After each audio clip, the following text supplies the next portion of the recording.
السلام علیکم ورحمۃ اللہ تعالی وبرکاتہ۔ اعوذ باللہ من الشیطان الرجیم، بسم اللہ الرحمن الرحیم۔ فجعلناها نکالا لما بین یدیہا وما خلفها وموعظۃ للمتقین۔ سورہ بقرہ کی آیت نمبر 66 ہے۔ اللہ رب العزت فرماتا ہے تو ہم نے یہ واقعہ اس کے آگے اور پیچھے والوں کے لیے عبرت کر دیا اور پرہیزگاروں کے لیے نصیحت، یعنی جب بنی اسرائیل کو بندر بنا دیا گیا تو ہم نے اس واقعے کو ان کے اگلے اور ان کے پچھلے والوں کے لیے عبرت اور نصیحت بنا دیا۔ اس سے معلوم ہوا کہ قرآن پاک میں عذاب کے واقعات ہماری عبرت و نصیحت کے لیے بیان کیے گئے ہیں، لہذا قرآن پاک کے حقوق میں سے ہے کہ اس طرح کے واقعات و آیات پڑھ کر اپنی اصلاح کی طرف بھی توجہ دی جائے، لیکن افسوس ہمارا حال اس کے برعکس ہے۔ ہم قرآن پاک کے واقعات و آیات پڑھ کر عبرت حاصل نہیں کرتے۔ اللہ تبارک و تعالی ہم سب کو سمجھ عطا فرمائے۔ وَإِذْ قَالَ مُوسَىٰ لِقَوْمِهِ إِنَّ اللَّهَ يَأْمُرُكُمْ أَن تَذْبَحُوا بَقَرَةً، اور جب موسیٰ نے اپنی قوم سے فرمایا خدا تمہیں حکم دیتا ہے کہ ایک گائے ذبح کرو۔ قالوا اتتخذنا ہزوا، وہ بولے کہ آپ ہمیں مسخرہ بناتے ہیں۔ قال اعوذ باللہ ان اکون من الجاہلین، فرمایا خدا کی پناہ کہ میں جاہلوں میں سے ہوں۔ قالوا ادع لنا ربک یبین لنا ما ہی، قال انہ یقول انہا بقرۃ لا فارض ولا بکر عوان بین ذلک فافعلوا ما تؤمرون۔ بولے اپنے رب سے دعا کیجئے کہ وہ ہمیں بتا دے گائے کیسی ہے۔ کہا وہ فرماتا ہے کہ وہ ایک گائے ہے، نہ بوڑھی ہے نہ اوسر، بلکہ ان دونوں کے بیچ میں ہے، تو کرو جس کا تمہیں حکم ہوتا ہے۔ قالوا ادع لنا ربک یبین لنا ما لونها، قال انہ یقول انہا بقرۃ صفراء فاقع لونها تسر الناظرین۔ بولے اپنے رب سے دعا کیجئے ہمیں بتا دے اس کا رنگ کیا ہے۔ کہا وہ فرماتا ہے وہ ایک پیلی گائے ہے جس کا رنگ بہت گہرا ہے، وہ گائے دیکھنے والوں کو خوشی دیتی ہے۔ قالوا ادع لنا ربک یبین لنا ما ہی ان البقرۃ تشابہ علینا وَإِنَّا إِن شَاءَ اللَّهُ لَمُهْتَدُونَ۔ بولے اپنے رب سے دعا کیجئے کہ ہمارے لیے صاف بیان کرے کہ وہ گائے کیسی ہے، بے شک گایوں میں ہم کو شبہ پڑ گیا، اور اللہ چاہے تو ہم راہ پا جائیں گے۔ ان آیات میں یہودیوں کو جو واقعہ یاد دلایا جا رہا ہے اس کا خلاصہ یہ ہے کہ بنی اسرائیل میں ایک مالدار شخص عامیل تھا۔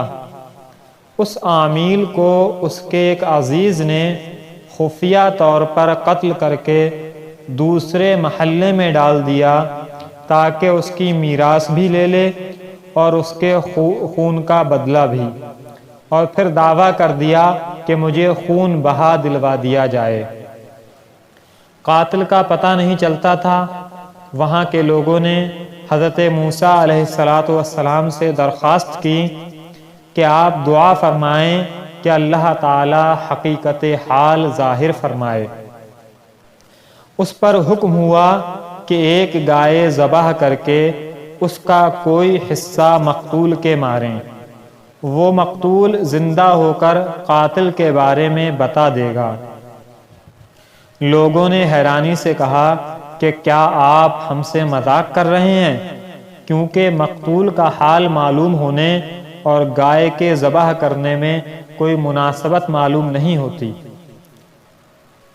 تو اس پر حضرت موسیٰ علیہ السلام نے جواب دیا، میں اس بات سے اللہ تعالیٰ کی پناہ مانگتا ہوں کہ میں مذاق کر کے جاہلوں میں سے ہو جاؤں۔ جب بنی اسرائیل نے سمجھ لیا کہ گائے کا ذبح کرنا مذاق نہیں بلکہ حکم ہے باقاعدہ، تو انہوں نے حضرت موسیٰ علیہ السلام سے اس کی خوبیاں معلوم کیں اور بار بار سوال کر کے وہ قیدیں بڑھاتے گئے۔ بالآخر یہ حکم ہوا کہ ایسی گائے ذبح کرو جو نہ بوڑھی ہو اور نہ بہت کم عمر کی بلکہ درمیانی عمر کی ہو، بدن پر کوئی داغ نہ ہو، ایک ہی رنگ کی ہو، اور وہ رنگ آنکھوں کو بھانے والا ہو، لبھانے والا ہو۔ اس گائے نے کبھی کھیتی باڑی نہ کی ہو اور نہ ہی کبھی کسی کھیتی کو پانی دیا ہو۔ آخری سوال میں انہوں نے کہا کہ اب ہم انشاءاللہ راہ پالیں گے۔ بہرحال جب سب طے ہو گیا تو ان کو تسلی ہو گئی، اب انہوں نے گائے کی تلاش شروع کر دی۔ ان کے آس پاس میں ایسی صرف ایک گائے تھی۔ اس کا واقعہ یہ تھا کہ بنی اسرائیل میں ایک صالح شخص تھے، ان کا ایک چھوٹا بچہ تھا اور ان کے پاس ایک گائے کے بچے کے علاوہ اور کچھ نہ رہا تھا۔ انہوں نے اس کی گردن پر مہر لگا کر اللہ تعالی کے نام پر چھوڑ دیا اور بارگاہ حق میں عرض کی، یا رب عز و جل، میں اس بچیا کو اس فرزند کے لیے تیرے پاس ودیعت رکھتا ہوں، تاکہ جب یہ فرزند بڑا ہو تو یہ بچیا اس کے کام آئے۔ اس نیک شخص کا تو انتقال ہو گیا، لیکن وہ بچیا جنگل میں اللہ تعالی کی حفاظت میں پرورش پاتی رہی۔ یہ لڑکا جب بڑا ہوا تو صالح اور متقی بنا اور ماں کا فرما بردار تھا۔ ایک دن اس کی والدہ نے کہا، اے نور نظر، تیرے باپ نے تیرے لیے فلاں جنگل میں خدا کے نام کی ایک بچیا چھوڑی تھی، وہ اب جوان ہو گئی ہوگی، اللہ تعالیٰ سے دعا کرو کہ وہ بچیا تجھے عطا فرمائے اور تو اسے جنگل سے لے آ۔ لڑکا جنگل میں گیا اور اس نے گائے کو جنگل میں دیکھا اور والدہ کی بتائی ہوئی علامتیں اس میں پائیں اور اس کو اللہ تعالیٰ کی قسم دے کر بلایا تو وہ حاضر ہو گئی اور وہ جوان اس گائے کو والدہ کی خدمت میں لایا۔ والدہ نے بازار میں لے جا کر 3 دینار پر فروخت کرنے کا حکم دیا اور یہ شرط لگائی کہ سودا ہونے پر پھر اس کی اجازت حاصل کی جائے۔ اس زمانے میں گائے کی قیمت اس علاقے میں 3 دینار ہی تھی۔ جوان جب اس گائے کو بازار میں لایا تو ایک فرشتہ خریدار کی صورت میں آیا اور اس نے گائے کی قیمت 6 دینار لگائی، مگر یہ شرط رکھی کہ جوان اپنی والدہ سے اجازت نہیں لے گا۔ جوان نے یہ منظور نہیں کیا اور والدہ سے تمام قصہ کہا۔ اس کی والدہ نے 6 دینار قیمت منظور کرنے کی تو اجازت دے دی، مگر بیچنے میں پھر دوبارہ اپنی مرضی معلوم کرنے کی شرط لگا دی۔ جوان پھر بازار میں آیا، اس مرتبہ فرشتے نے 12 دینار قیمت لگائی اور کہا کہ والدہ کی اجازت پر موقوف نہ رکھو۔ جوان نے نہ مانا اور والدہ کو اطلاع دی۔ وہ صاحب فراست عورت سمجھ گئی کہ یہ کوئی خریدار نہیں بلکہ کوئی فرشتہ ہے جو آزمائش کے لیے آتا ہے۔ والدہ نے اپنے بیٹے سے کہا کہ اب کی مرتبہ اس خریدار سے یہ کہنا کہ آپ ہمیں اس گائے کے فروخت کرنے کا حکم دیتے ہیں یا نہیں۔ لڑکے نے یہی کہا تو فرشتے نے جواب دیا کہ ابھی اس کو روکے رہو۔ جب بنی اسرائیل خریدنے آئیں تو اس کی قیمت یہ مقرر کرنا کہ اس کی کھال میں سونا بھر کے دیا جائے۔ جوان گائے کو گھر لایا اور جب بنی اسرائیل جستجو کرتے ہوئے اس کے مکان پر پہنچے تو یہی قیمت طے کی، اور حضرت موسیٰ علیہ السلام کی ضمانت پر وہ گائے بنی اسرائیل کے سپرد کی۔ اس گائے کے ذبح کرنے کے واقعے سے کچھ مسائل معلوم ہوئے، کچھ چیزیں معلوم ہوئیں۔ ایک تو یہ کہ نبی کے فرمان پر بغیر ہچکچاہٹ عمل کرنا چاہیے، اور عمل کرنے کے بجائے عقلی ڈھکوسلے بنانا بے ادبوں کا کام ہے۔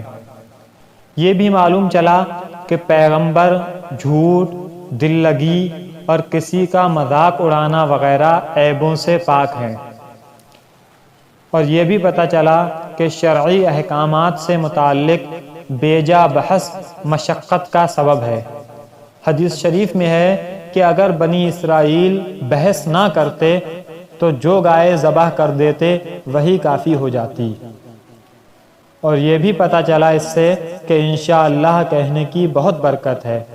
حضور نبی اکرم صلی اللہ تعالی علیہ وسلم نے فرمایا، اگر بنی اسرائیل وَإِنَّا إِنشَاءَ اللَّهُ لَمُهْتَدُونَ نہیں کہتے تو کبھی وہ گائے نہیں پاتے۔ یہ بھی معلوم ہوا کہ جو اپنے عیال کو اللہ تعالیٰ کے سپرد کرے اللہ تعالیٰ اس کی عمدہ پرورش فرماتا ہے، اور یہ بھی معلوم ہوا کہ جو اپنا مال اللہ تعالیٰ کے بھروسے پر اس کی امانت میں دے اللہ تعالیٰ اس میں برکت دیتا ہے۔ نیز یہ بھی پتہ چلا کہ والدین کی فرما برداری اللہ تعالیٰ کو پسند ہے۔ ماں باپ کی خدمت و اطاعت کرنے والوں کو دونوں جہان میں کامیابی ملتی ہے۔